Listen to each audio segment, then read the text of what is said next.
Awesome. All right. I'm Denise Mainquist. I live in Lincoln, Nebraska. And I know Paul Smith because I'm in some of his We Space groups.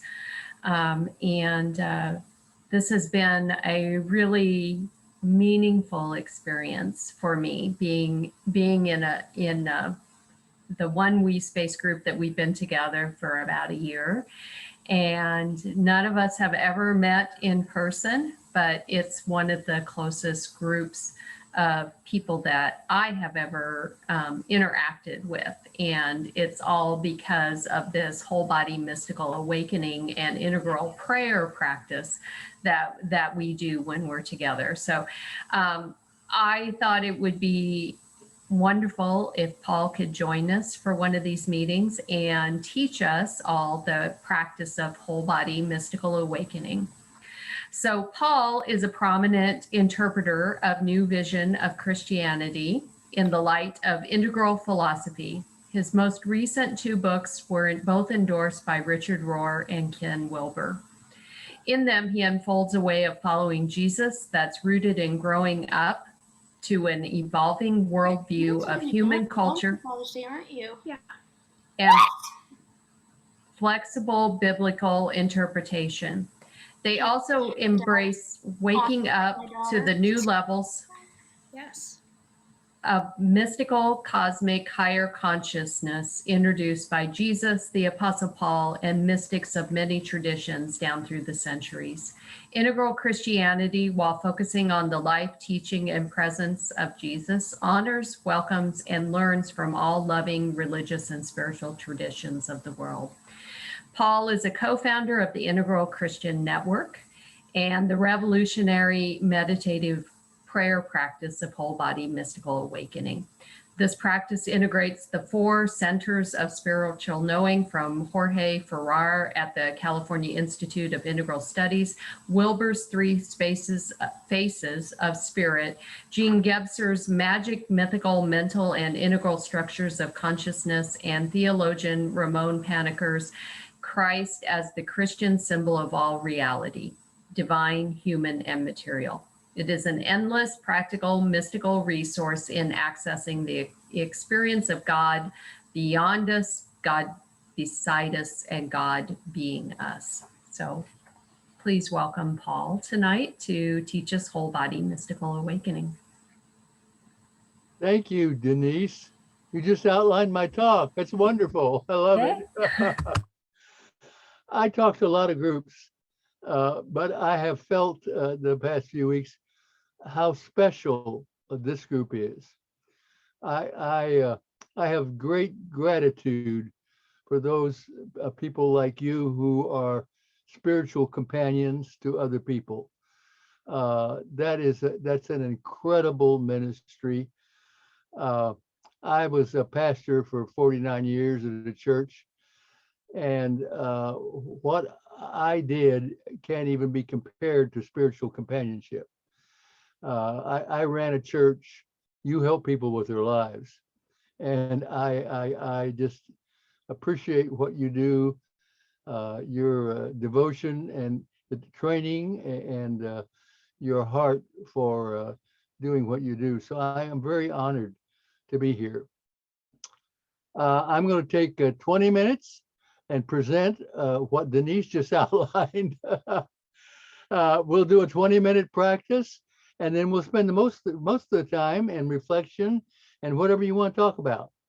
That sound okay? Okay. Okay. Let me see if I can negotiate my to my PowerPoint. There we are. Okay. First, a word about how I present.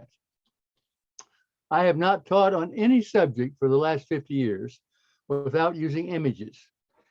The psychologist Carl Jung said, whoops, I must have gotten the wrong deal here. Let's do share screen again. See if that one's it.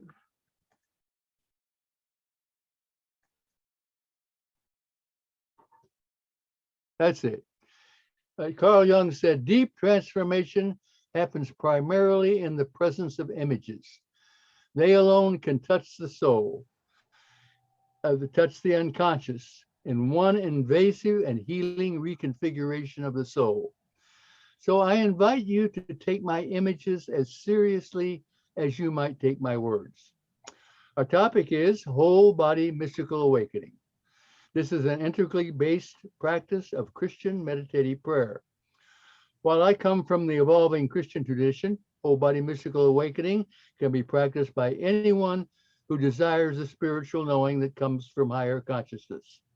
I include in that sacred circle the agnostics and the atheists, as well as the rapidly growing group called spiritual but not religious. Just change the religious metaphors to ones that fit you.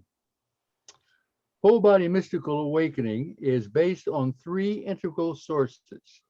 Ken Wilber's Three Faces of Jesus, Three Faces of Spirit, Jorge Ferrer's graduate school practice at California Institute of Integral Studies, and Jean Gebser's Structures of Consciousness.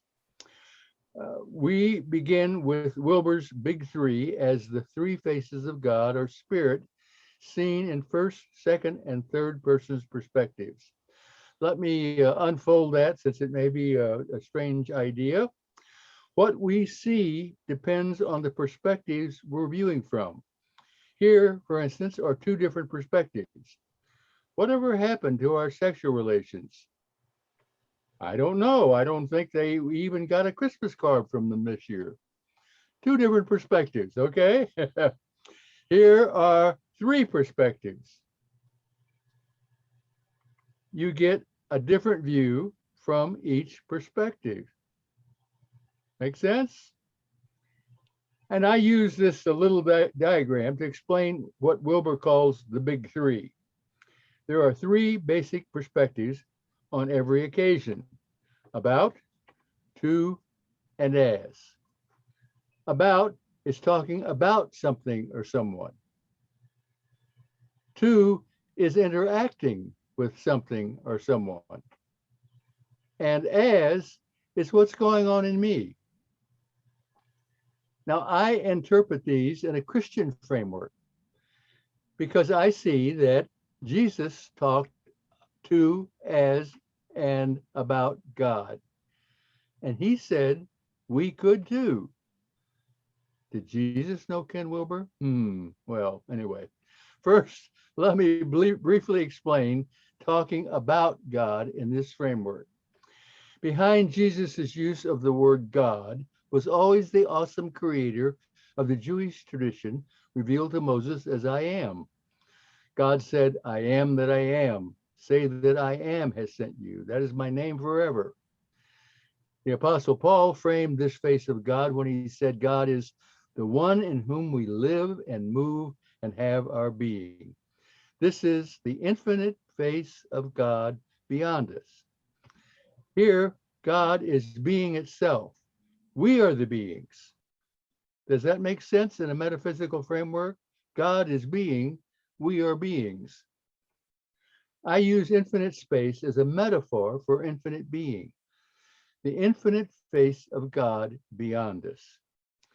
Theologically, this is an objective, transpersonal, non-theistic, cosmic face of God that we reflect about and can experience when we move into a non-ordinary transcendent state of consciousness, some call the formless, the formless causal state. Next is talking to God. Jesus talked to God, calling God by the same name that he called his father, his dad. Abba was both what young children and adults called their fathers as terms of endearment and respect. This was quite remarkable occurrence in Jewish history in terms of the use of Abba in such a personal way. This is God's presence personified or incarnated and comes in many forms to us. Now, Daddy, Mother, Jesus, Lover, Holy One, Beloved, Lord, Friend, Mother Mary, Grandmother, Loving Presence, Shiva, Krishna, Creator, Source. This is the intimate face of God beside us that comes in many forms. This is where we commune with God in a personal way. It's very personal and close and meaningful. We sense God's presence and feel God's touch in a form to relate to, such as with Mary.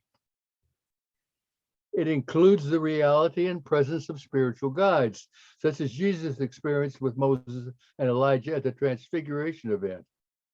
We can become aware of these presences when alone, or even more intensely in a group, as with Jesus and his own wee space group of Peter, James, and John. Jesus is a primary companion and guide in the subtle realm with Christians and others, along with saints such as Mary and Francis. Some are unnamed. We may become aware of the great cloud of witnesses that surrounds us, cheering us on in the subtle realm. Maybe a whirling dervish who's reached ascended spirituality. Maybe a spirit animal from the rich, enchanted, magical realm. Perhaps the presence of Buddha who connects us with a heart of compassion. There are numerous unnamed and unrecognized guides that are a part of subtle forms of reality, but present with us. In our network of small groups at Integral Christian Network and collectives, we experience these presences in an intensified way. Now, I understand for postmodern cultural creatives, all this sounds like what they left behind when they left their religion. I think there are many things we should do well too when we leave our religion of the past. However, many of us find a totally and renovated home in a more evolved form of our religion without having to leave the original home. As Ken Wilber says, we don't need new religions, we just need more evolved forms of the current religion. It's the best of the wisdom of the old and the new. Finally, here is the interface of God being us. If you come from a traditional Christian background, this was probably not part of it. Jesus said, God and I are one. Jesus experienced such a deep inner identification with God that he acted as the voice, hands, feet of God in the world. But even more remarkably, there's us. Genesis points to the mystery, declaring the pivotal story, let us make humankind in our image according to our likeness. In traditional Christianity, Jesus is the only divine being on a human journey. In integral Christianity, every person is like Jesus, a divine being on a human journey. We just don't realize it and embrace it like Jesus did. That's why we follow him, so we can be more like him. 4th century Athanasius, Bishop of Alexandria in Egypt, said, God became human so that humanity might become God. 3rd century martyred Saint Catherine said, my being is God, my deepest me is God. At this point, the contemplative mystics make one of their most controversial claims, so controversial as to seem psychotic, and yet they do it in one thundering voice the world over. They make this identical claim from every known culture, at every known period of recorded history, and in every known human language, and they do so consistently and unanimously, that this claim is very likely the single most universal spiritual claim that humanity has ever made. My friend and practicing Buddhist Ken Wilber says, the closer you get to your true self, it is seen to be fully one with and even identical with God or Spirit. Our true self is being itself. Father Thomas Keating, wonderful Catholic priest who died recently, says, It is our duty to become God. If you don't want to become God, you've missed the boat. If you're too humble to think you could become God, if you think you are not worthy, that is false humility, because it's not your decision, it's God. Oh, wow, strong words. Jesus declared that like him, we are each also the divine light of the world. Wow. Later on, one of the writers of the New Testament says, we are participants in the divine nature. Infinite being created us out of stardust. We carry infinite being in our deepest self. I understand this as the infinite face of God being us. Soak that in. As the Sufi poet Hafez says, I wish I could show you when you are lonely or in darkness, the astonishing light of your own being. What would happen if those who provide spiritual direction could own their divine identity? What would happen if you owned your divine identity?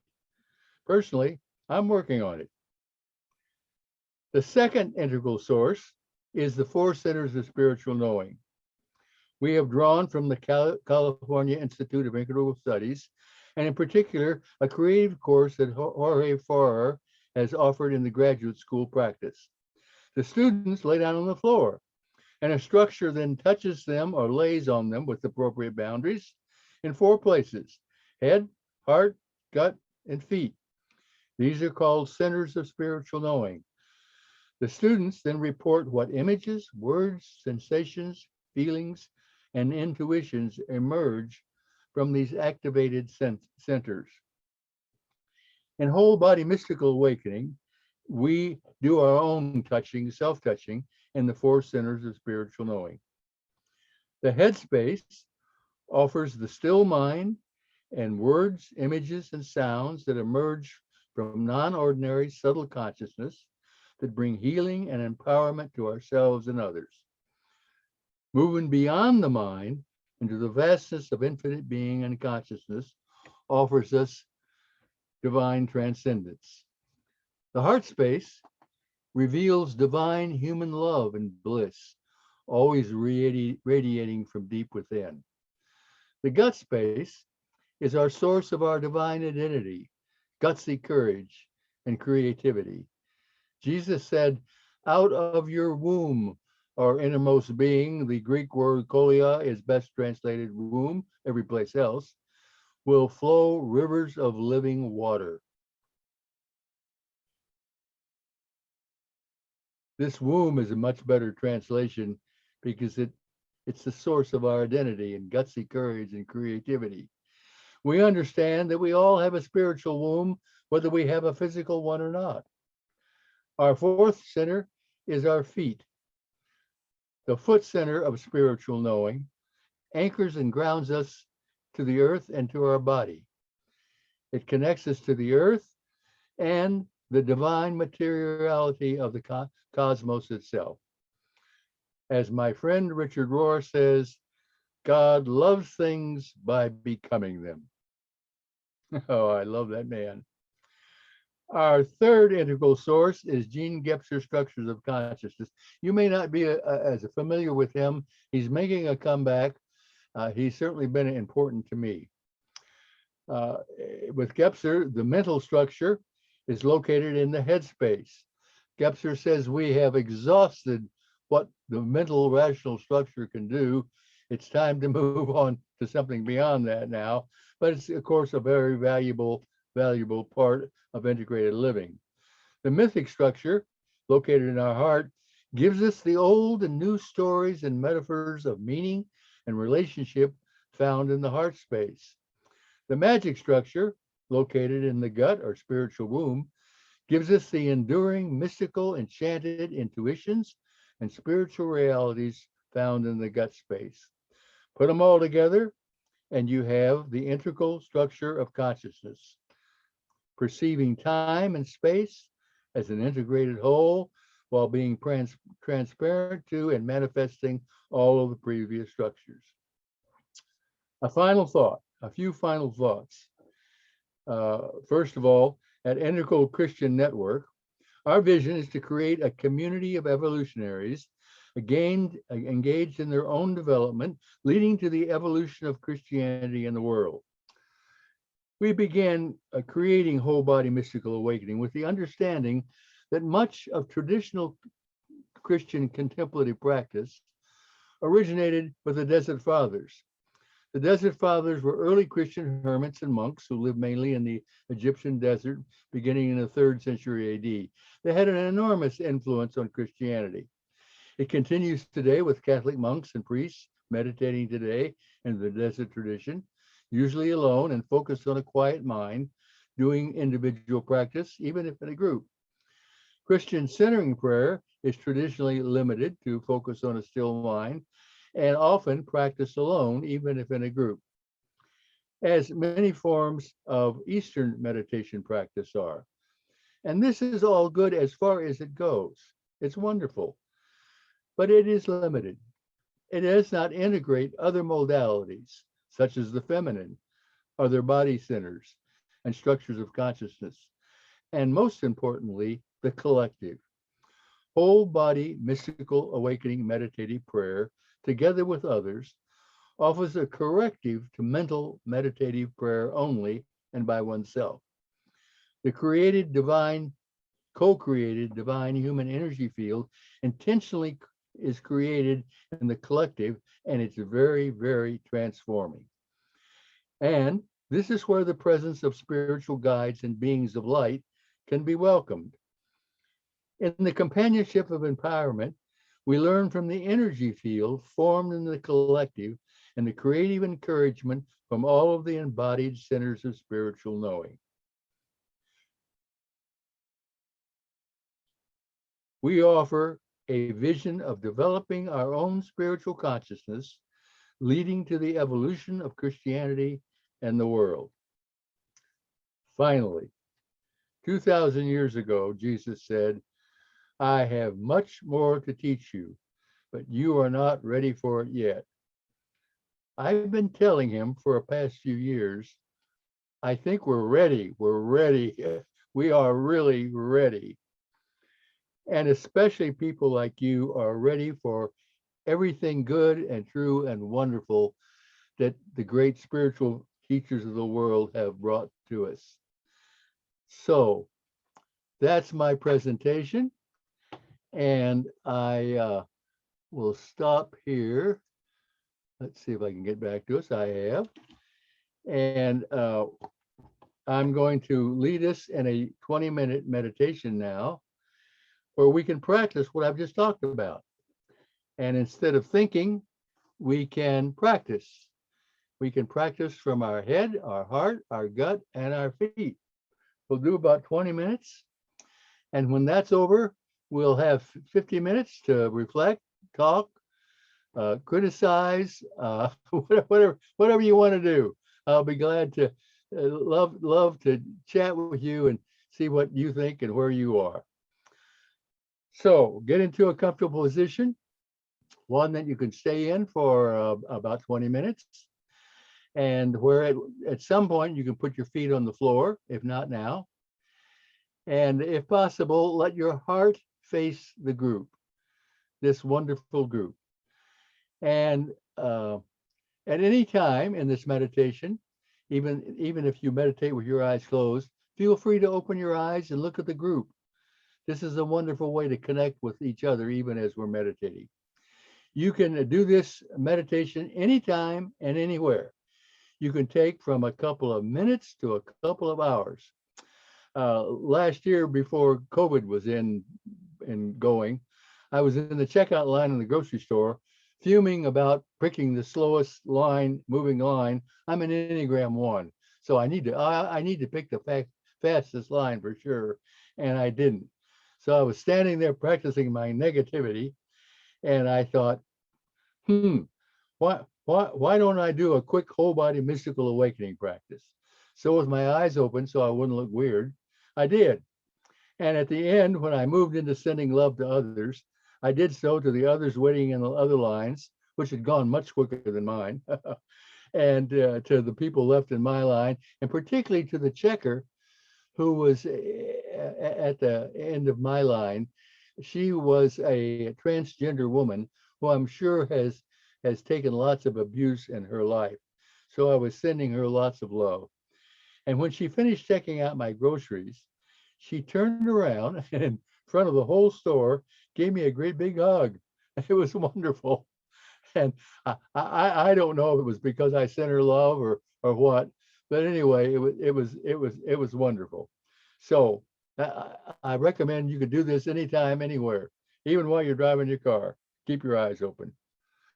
Now, uh, as I said, get in your comfortable position. You can close your eyes, keep them half open, or whatever way you usually meditate and pray.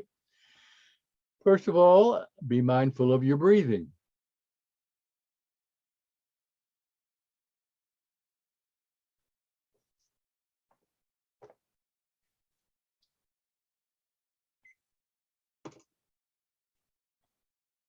As you breathe out, let go of all expectations, all deadlines, all the things you have to do, all the things you have to be.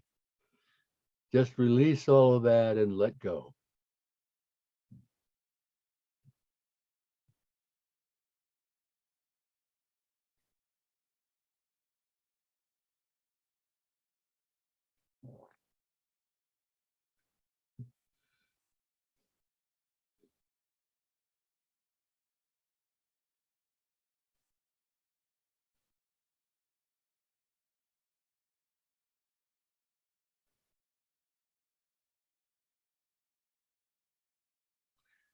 And now let your mind sink down to your heart. There are three things you can do to help with that. One, you can do any or all of them. First is to tap on your head with a finger or two. Then keep tapping while you tap down the side of your face, your jaw, your throat, and finally your heart. Keep tapping there until you sense your mind dropping down to your heart.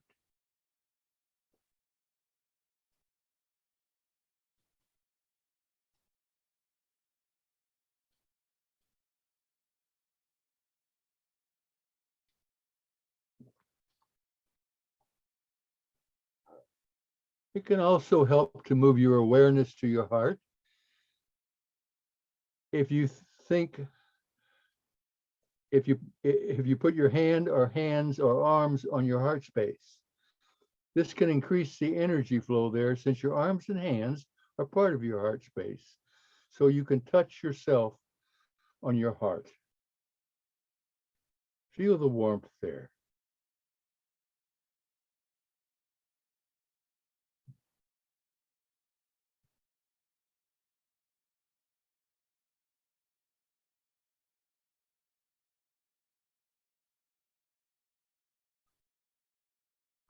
A third thing you can do is think of someone you love, someone you're grateful for.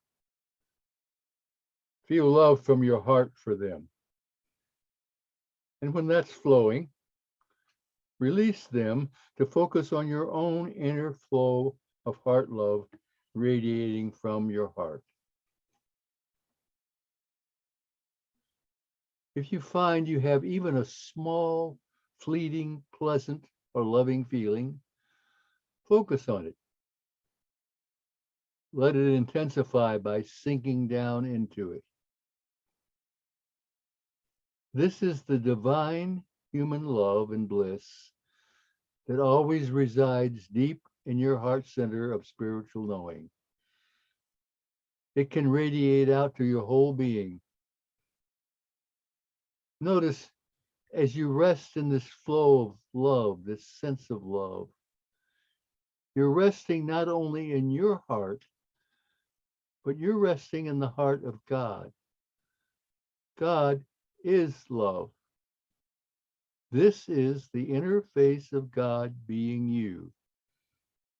What does God feel like? This is what God feels like deep within your heart, radiating love.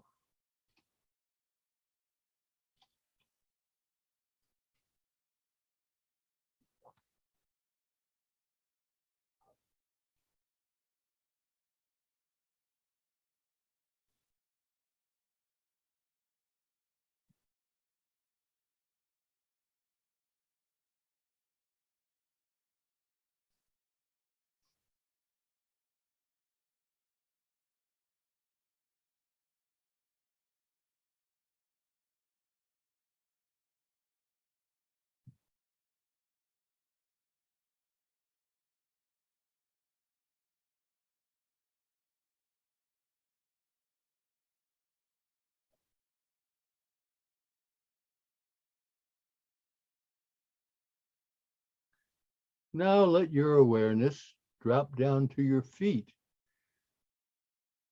You might wiggle your toes, move your feet around to draw your awareness there. As you put your awareness in your feet, you can also think of roots coming out of your feet, reaching down into the earth. You might see yourself hugging a tree. Feel your body up against the tree as you draw that grounding Christ energy from its roots. Let yourself feel anchored and rooted in your material incarnation, your divine embodiment. Let yourself feel how stabilizing and grounding this center of spiritual knowing is.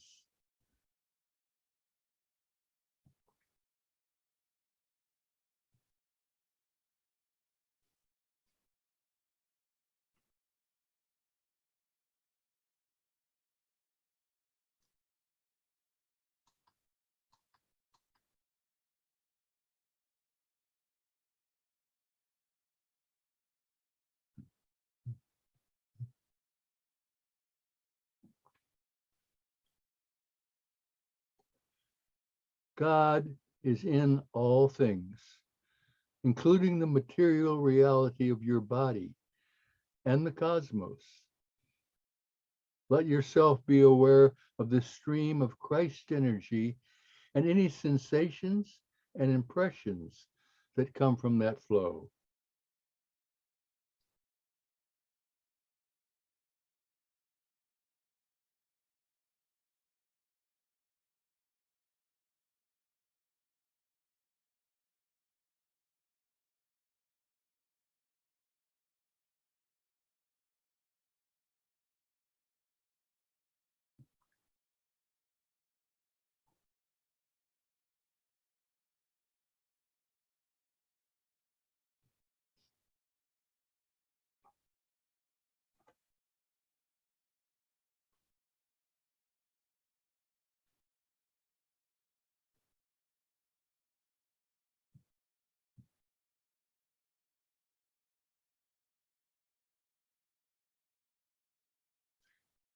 Now draw that grounding earth energy up into your gut, our spiritual womb. As I said, we all have a spiritual womb, whether we have a physical one or not. You might want to place your hands on your tummy and even move them around. That can help activate your awareness of that spiritual womb space.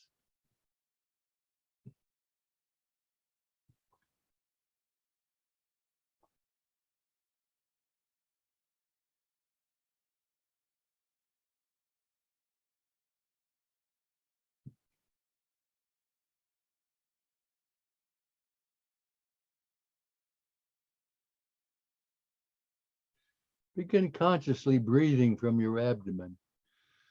Notice your tummy moving up and down while you're breathing. There are no thoughts or feelings in your spiritual womb.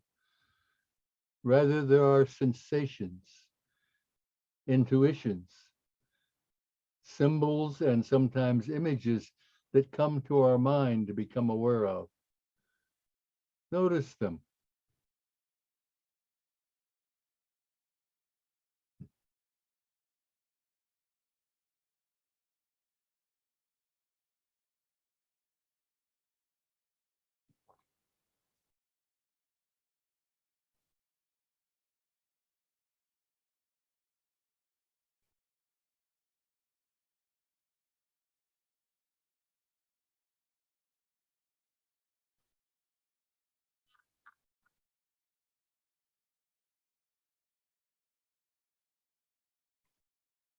Our spiritual womb is the center of knowing that is home to our mystical self, our deepest core identity, our enchanted divine self. Rest there, because this too is the interface of God being you. The divine energy field that has always resided there is a creative, transforming, magical energy that liberates us personally and hopefully the world around us. It flows with healing power that Jesus called rivers of living water flowing out to the world. You can direct it anytime or now to any part of you or to anyone or any situation in the world that comes to you.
Now move back up to your heart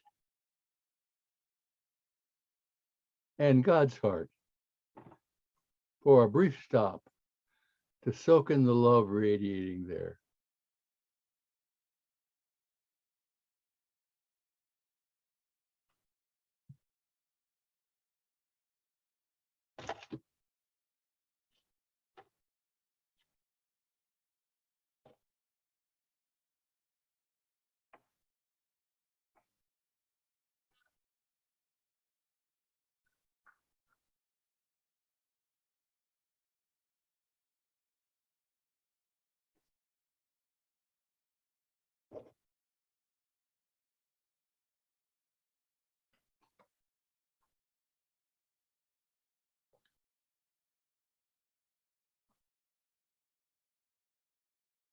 Now move on up to your head center of spiritual knowing. Rest in the vibrant stillness there. Sometimes our minds are unusually quiet when we're coming from our grounding and from our womb and from our heart.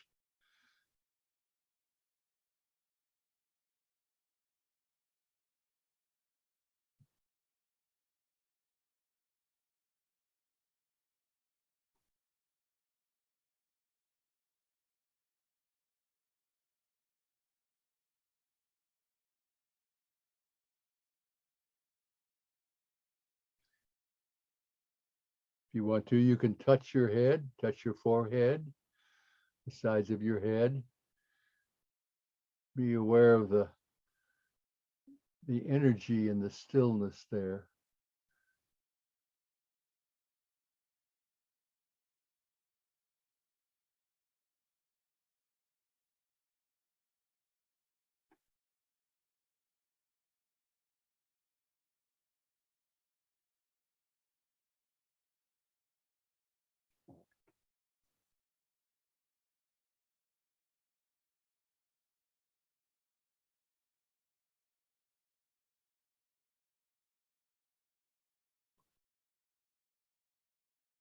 While you're in this cleared, vibrant stillness, sometimes images and words can also emerge. However, they're different from your usual thinking because they come from your deeper awakened consciousness. They come from the interface of God being you in your mind and head. This is a co-creation between us and God that can let images and symbols and words come up from our deep awareness that can be helpful, encouraging, meaningful for us and others. Wait and listen for anything that comes to you, a word, an image, or a symbol.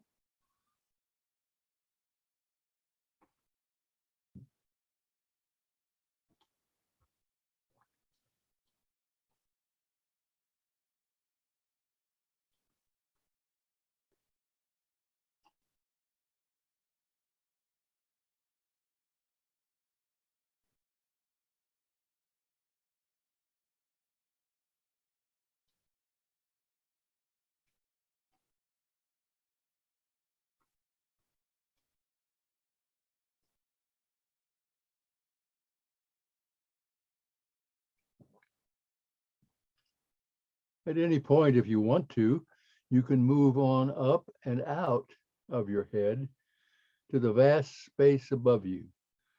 It's symbolized by the endless cosmic space that's all around us. Let yourself simply be in that transcendent dimension. This is you having your being in the infinite face of God beyond you.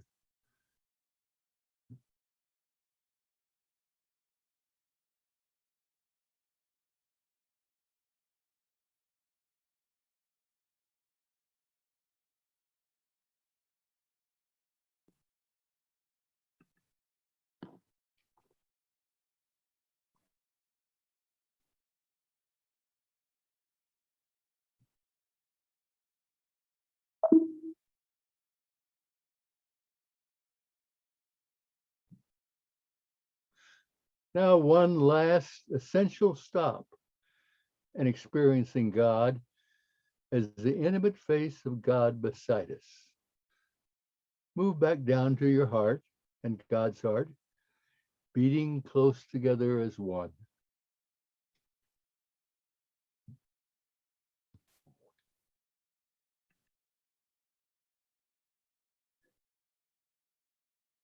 And this time, do something that may be new or unfamiliar, but let yourself become aware of any divine spiritual presences that are there with you. Let yourself connect with this realm of the presence of the face of God beside you, close to you. This can be God's motherly, fatherly presence, holding you, surrounding you. This can be Jesus, a transforming, inviting friend. This could be Mary, other spiritual loving guides, saints, ancestors, other guides, and beings of light. You may sense their presence, and they may communicate God's presence to you. The intimate face of God beside us. Just rest in the awareness of any are there that are there with you now. They are there for you. They love you.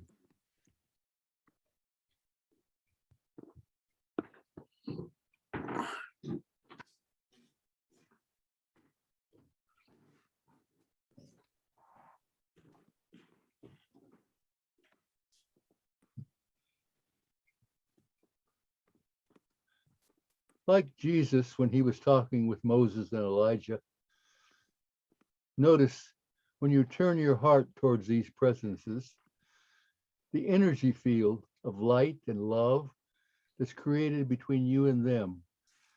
It's a sacred energy field where beings of light, spiritual companions, and guides reside.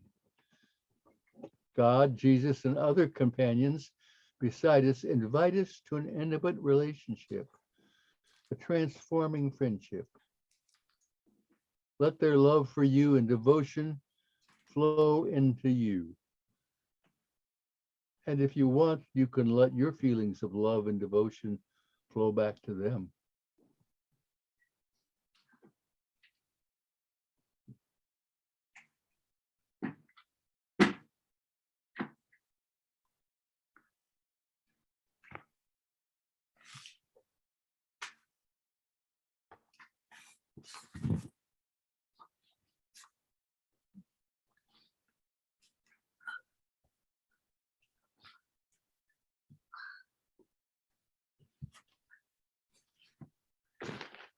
When we open our hearts to those we're close to in the physical realm, we often touch them.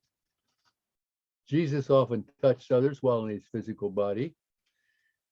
Jesus, Mary, and other spiritual friends and loved ones who've passed on in the spiritual realm will touch your physical body if you're open to their touch. Become aware of any sensations you have anywhere on your body and the possibility that this is their touch.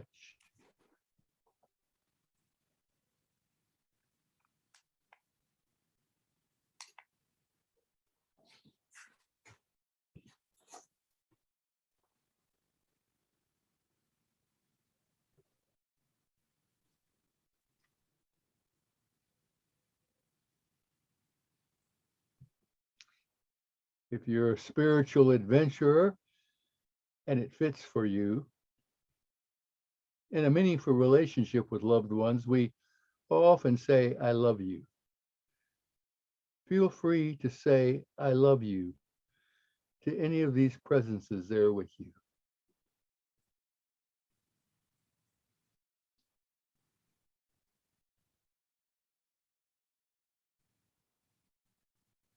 Try any of these that you're ready for now. Notice how it feels to be touched or to say, I love you.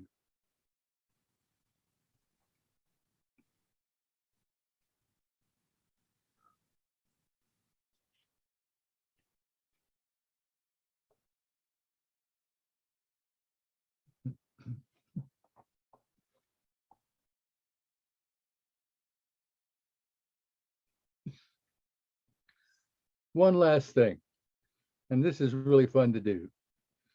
Ask any spiritual presence with you if they'd give you a gift. It could be an object, an image, word, or words. Go with the first thing that comes to you.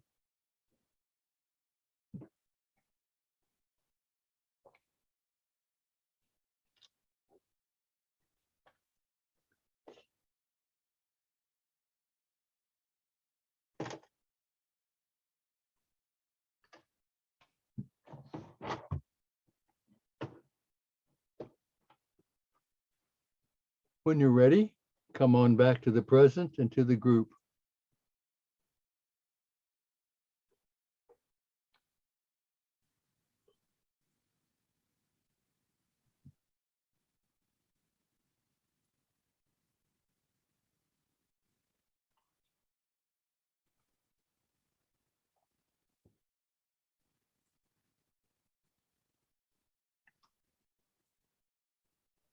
And I think we're open this time to anything you'd like to share from this time. We have 30 or 40 minutes.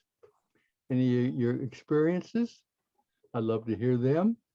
Any questions you have for me about what I've been talking about? Any doubts or how weird this was or how helpful it was? Anything's okay. Anything's okay. It's just wonderful to be where you are. And I'm interested in hearing your where you are and your responses or questions.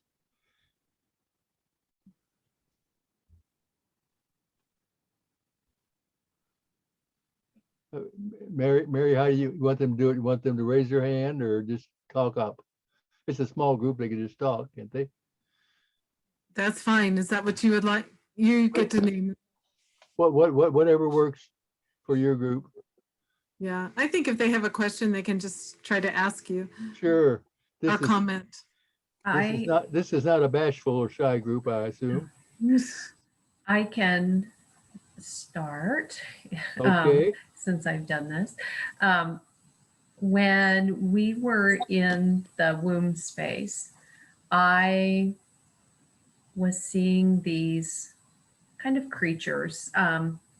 And it occurred to me that they were sea creatures of some kind. And I don't know that they're real life kind of creatures, but I think the image, which was representative of this group and this space we're in, was deep.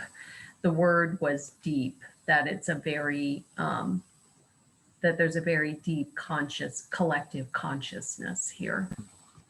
Beautiful, beautiful. And the womb is home to intuition. And it sounds like that intuition sent you this image of depth. That's beautiful. Thank you, Denise. And remember, Denise is experienced in all this, so it's not strange or weird for her to her. Anybody else? Yes, Sharon. Yeah, I'm Sharon.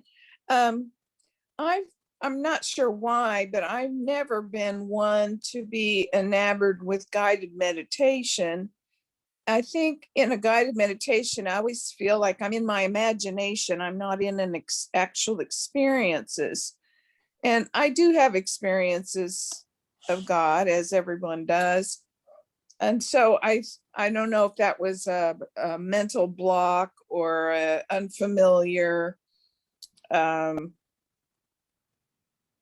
experience, but I just never felt like I got past just imagining the whole trip, you might say. Sure. I can. It didn't feel authentic at all. Now, if something like that had just happened in a meditation or a contemplative mode, I would give it validity. But I always feel like I'm creating them with my own mind, which I eliminate me, that's not important. That's okay. I understand completely. I never use the word imagine, or I try not to, because it conjures up that we're making something up. But what I believe in is co-creation. I believe that the divine mystery and us co-create things. And so our imagination, or our imagining things or images that come to our mind, are things that use that co-creative ability. So you do want to be careful what people who are leading you in a meditation lead you into, if it's not something you're comfortable with. But the purpose of guided meditation is to be guided. Otherwise, what evidently fits best for you is just to meditate free form, so that you are free to engage. And you can do this exercise just by moving into each of those centers and not listening to all the things I said about them, but just being in the center. And part of my guidance there was just how to sink into that center, and then just see what arises. And that would certainly be more authentic and fit with you to be trustful. So I want to honor that sense. That sounds like that would be something that'd be right for you. Okay, thank you. Thank you for sharing here. You're not alone in that that feeling. So thank you for sharing that.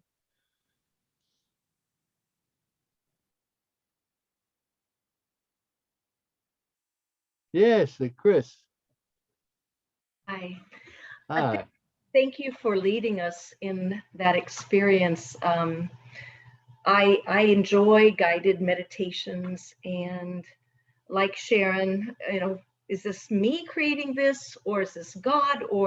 And as you were just sharing, it's yes, and it's both. Yeah. I found I was not used to focusing on the gut or the womb. And when I did, and I placed my hands on that area, and oh my goodness, the warmth, the heat that came out of that, I thought I was having a hot flash, and I could have been, but it might have been a spiritual hot flash going on. Yeah. Yes. And I think one of the things I so loved was at the end, paying attention to what I would say our spiritual ancestors, our guides, our, whether it be Christ or mystics or whomever, and inviting them to give a gift. So I was surprised when the gift I received seemed to be a slingshot. I thought, what in the world? But when I looked at it with a little distance, it really was more of a divining rod, which was interesting, that it could have been something to be used to divine those deeper wells, if you will, as Denise was talking about the depth.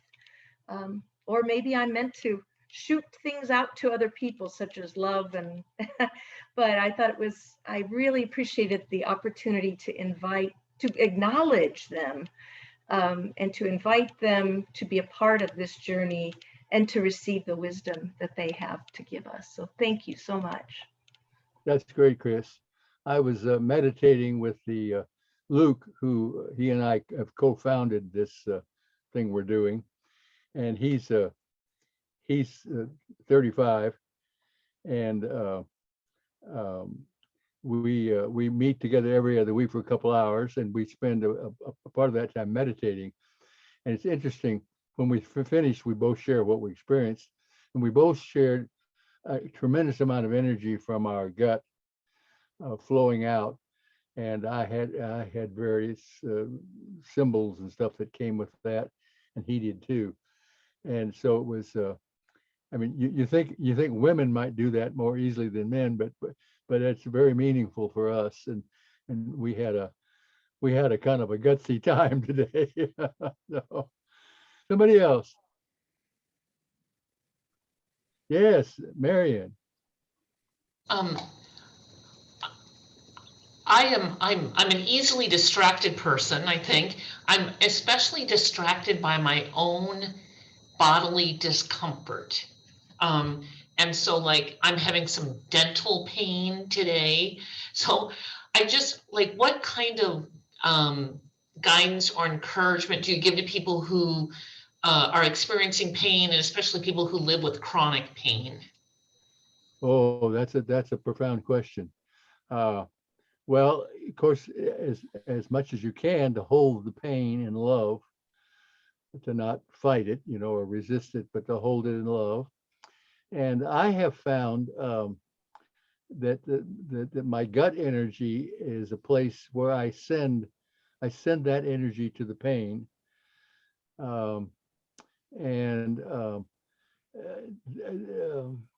that's a challenge. That's a real challenge. But those are the only two things I've found helpful.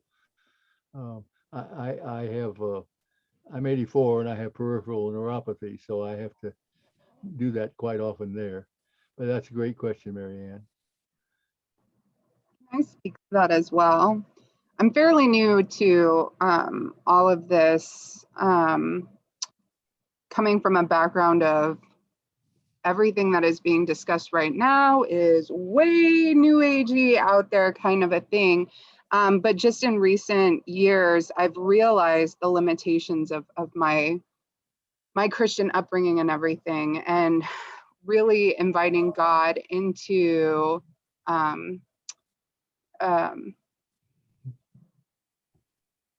being allowed to open my mind and my being to God, and kind of evolve, as you were stating before, and in this journey. And I too have chronic pain, some pretty severe stuff like fibromyalgia and severe migraines. And I've also started working with somebody with hypnosis, and it's not like deep hypnosis. I'm aware the entire time. But one thing that has helped me, like Paul was saying, is loving the pain because it's there for a reason, but then also acknowledging that pain is literally from our brain. It's those neural sensors. And so going to our brain and saying, you know, thank you, and acknowledging that, and maybe even thinking about, why am I in pain? What is this about? Is there something more going on? And kind of journeying in. And then another thing that I do is kind of, Paul, what you did with the meditation is kind of remove myself from my body and just sort of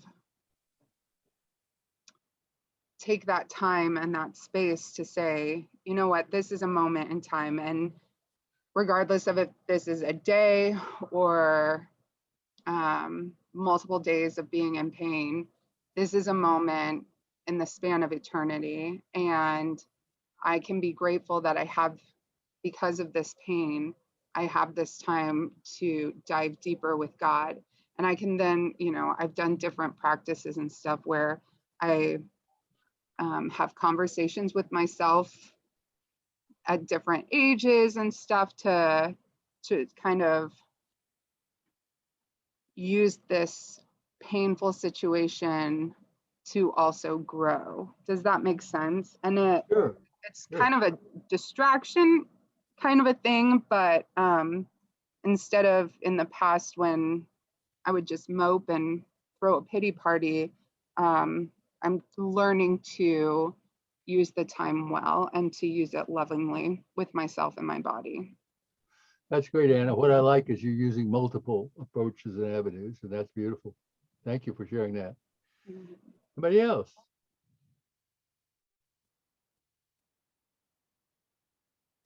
Yes, Diane. You're muted. Diane, you're muted.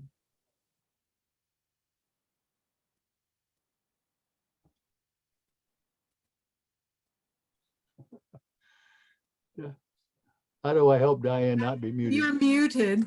We can't hear what you just said. You're muted. Sorry. Oh, I'm so sorry. That's okay. Back up and tell us everything.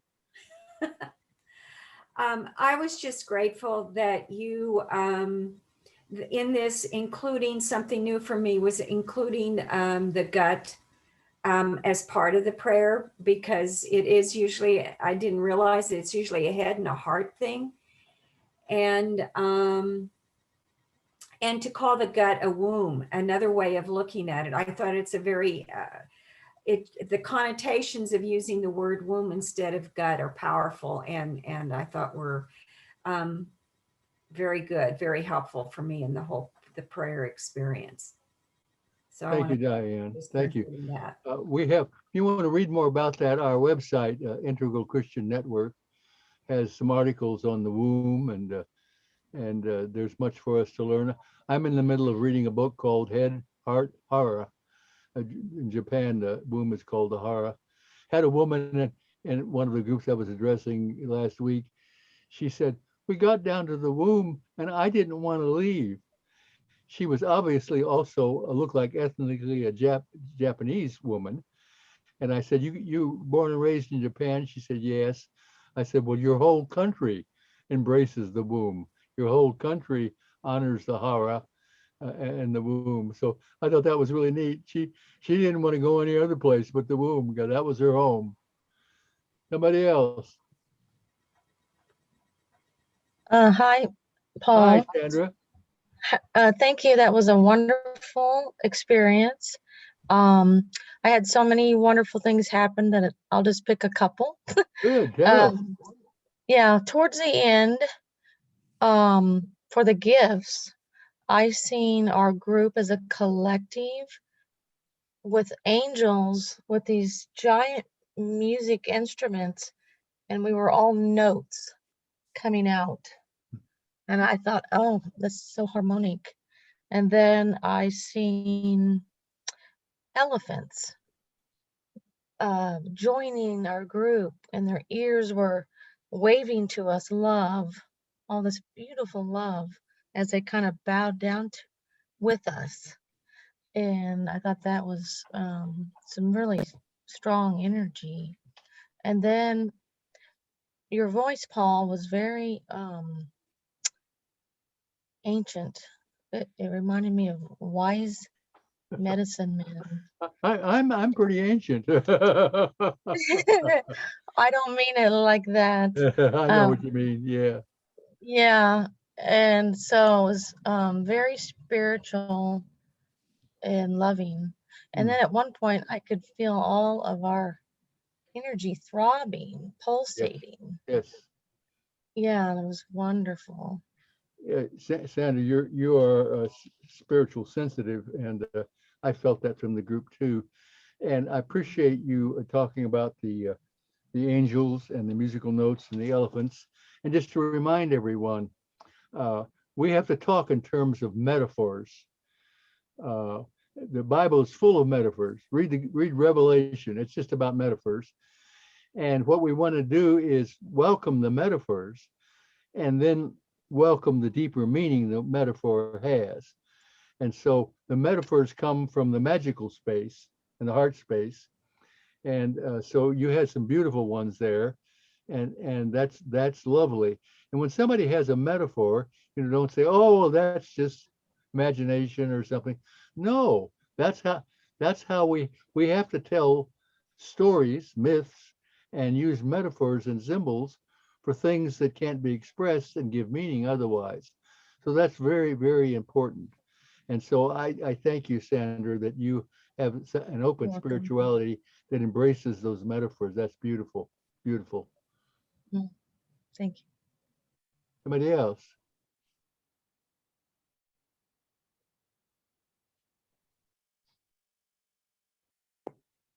Okay, I'll go. Alan, yeah.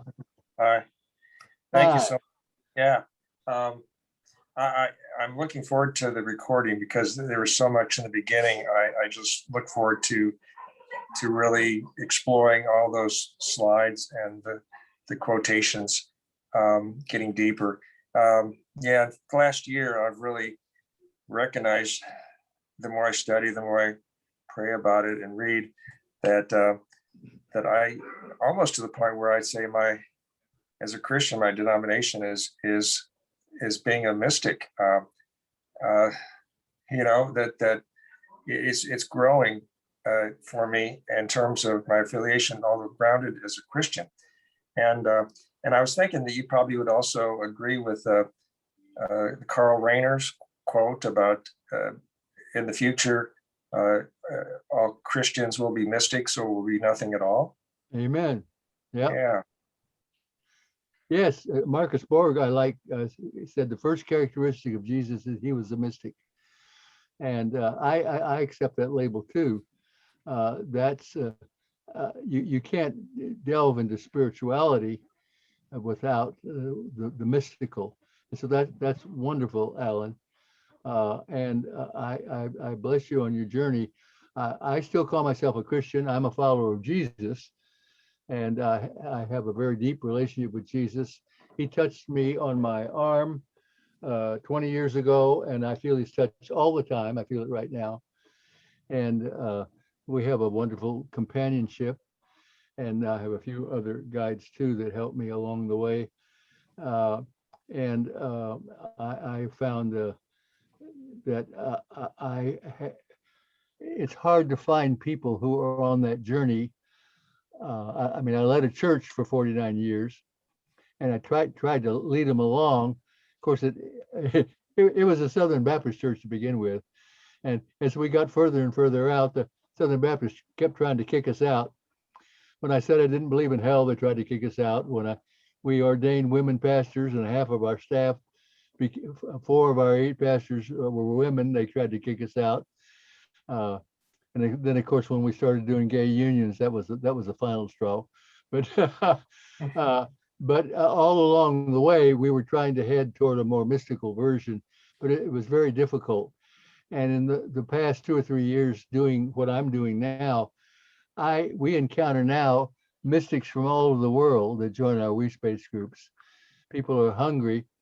Some have tossed out their church, and we're now their church. Others maintain it, and they have to do some translating.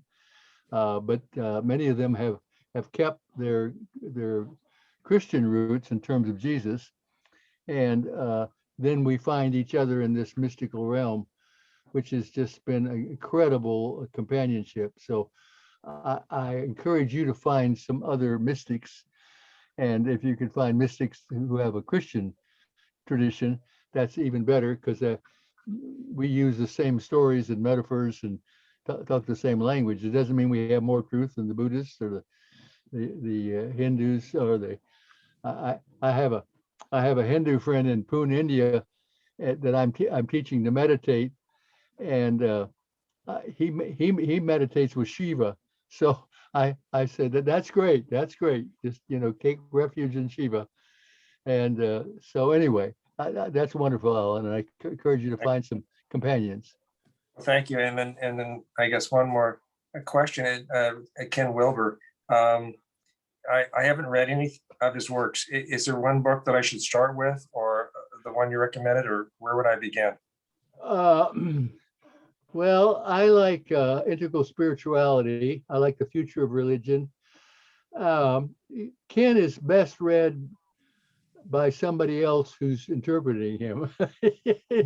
he writes 900-page books, and he's a friend. And I would, if you want a Christian interpretation of integral, one of my books is called Integral Christianity: The Spirit's Call to Evolve, and it is my interpretation of Ken's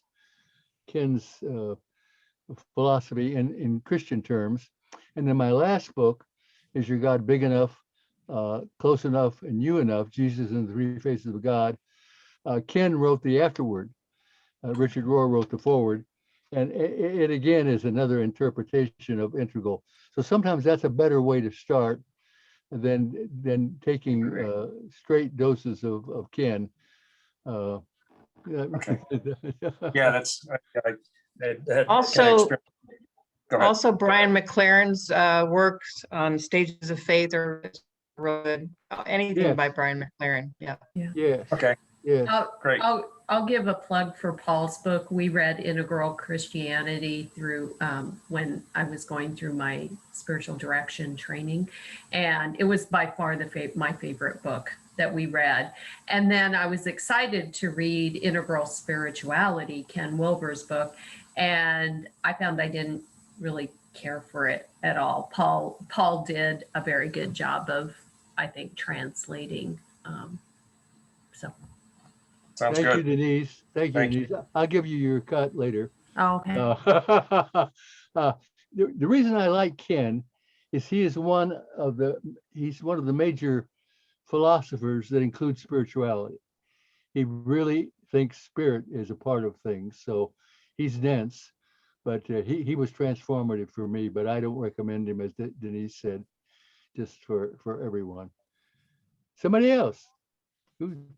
Who else? You're so wonderful. These questions are great, and reflections are great, and experiences are great. What else is going on in those wonderful minds and hearts of yours? I do have a question. Yes, Anna. So like I said, I'm kind of new to this and coming from a very legalistic background. So I've started having conversations with some other people, and they will bring up, the verses in the New Testament talking about how, narrow is the way, and only a few will get through it. And then also, I think in Matthew, when Jesus is talking about, oh shoot, I lost it. When people are coming to him and saying like, let me into heaven, basically, and he says, I do not know you, and they're like, well, we prophesied in your name, right? And he's like, get away from me, you evil doers. And so how, when people are pointing that towards, this is the only way, how do you go about having a conversation with them? Or is Sure. that Sure, like, I just I point do out have that, your- yeah, I just point out that Jesus's message was about love. He said, God, you know, the first commandment is love God, and the next is love one another. And anything you can do within that realm is just fine. He was very hard on people in my profession, religious leaders. Yeah. He didn't like people. Lies told in the name of God are the worst kind of lies you can have, because they're really hard to get rid of because you think that's what God thinks. And so, you know, it's just a long path to take to understand those verses. It is a narrow way in a sense. Mhm. You know from spiritual direction how much time it takes to help people let go of all the unloving ideas, especially about themselves. And so I think love is the path. If it's loving, do it. If it isn't loving, don't do it. And you know, the church has been making religious rules that don't have anything to do with Jesus for 2,000 years. So it just you're not going to answer. You cannot answer an argument from somebody that didn't arise from logic, but comes from their worldview, from their life stage. You can't answer them with logic. They're not going to hear where you're coming from. Okay. So it's just like, well, I just have a different view of those things, and you're not going to change them or convert them until they're ready to be converted. Right. So they come to a place like you are, and in a sense, that's another way the road is narrow. So it's not about narrow getting into heaven. Everybody's going to make it. God loves everybody. Nobody left out. But it's moving towards those more loving places. And Jesus was the greatest lover. So that's what I do. Think he's my hero. Yeah. Thank you. Anybody else? Sharon, yeah. So I just wanted to ask, there's going to be a recording, and how can we find that? Paul, how do you feel about, I'll send you the link and you put it on your website? Sure, we'll put it on our Integral Christian Network website. Let me say, you can get my videos on my website, which is revpaulsmith.com. And I have videos on there. Just go to videos and you can see them. And then you can go to integralchristiannetwork.org, integralchristiannetwork.org. And we have got jillions of talks and papers and images and meditations. We've got my meditation that I just did tonight. We've got that and dozens of others. And so I recommend that, integralchristiannetwork.org. And that's, yeah, that's great. Thank you for asking that, Sharon. Gave me a chance to give a commercial. Somebody else. You're wonderful. Paul, certainly we're so grateful that you did this for free tonight. So are there any other commercials you'd like to do? Well, I don't make any money from Integral Christian Network, and I'm comfortably retired. Book royalties are wonderful, but my heart is to see Christians, see everyone grow, evolve in their lives and their spiritual lives, and to see Christianity evolve. It's so stuck in a traditional stage that is not as life-giving as Jesus had in mind. And so I want to see it evolve to what I think Jesus more had in mind. And so that's what my organization does, our organization. And just encourage you, anything you find that feeds your spirit, go after it. And so, you know, that's why I appreciate being with you, and I appreciate what you all do. I mean, just what you're sending, the energy and love you're sending out to those that your companions do. It's just beautiful. So thank you. The very, I mean, the very fact you're doing what you're doing means you've chosen love. So you're on the path. That's so wonderful. Anybody else? We got 8 minutes if you need it. Hi, Paul. Hi, Ellie. Hey. My name is Danielle. This is Eli. But Oh, okay. Hi, Daniel. my question for you, when I'm hearing you talk, I feel like you're speaking through the lens of spiral dynamics. And maybe you're familiar. Are you familiar, or is that something that you kind of are familiar with? And I was wondering if you are, if there are any books or spiral dynamics resources that you have that you've appreciated. Yes, I like spiral dynamics. I like Ken Wilber's Stages of Development better, and my book, Integral Christianity, better because it includes spiritual dynamics, a Okay. spiritual dynamic. And so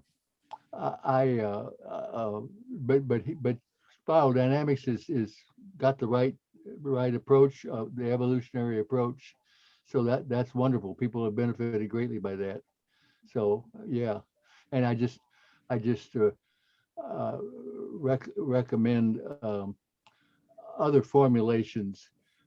In my book, Integral Christianity, I show how Christianity has gone through all these stages, what it's like to be in the tribal stage, the warrior stage, the modern stage, the postmodern stage, the integral stage, and all the beliefs and practices that go with that. And I think that's more helpful to most people than a wider philosophical viewpoint. But spiral dynamics is wonderful. Yeah.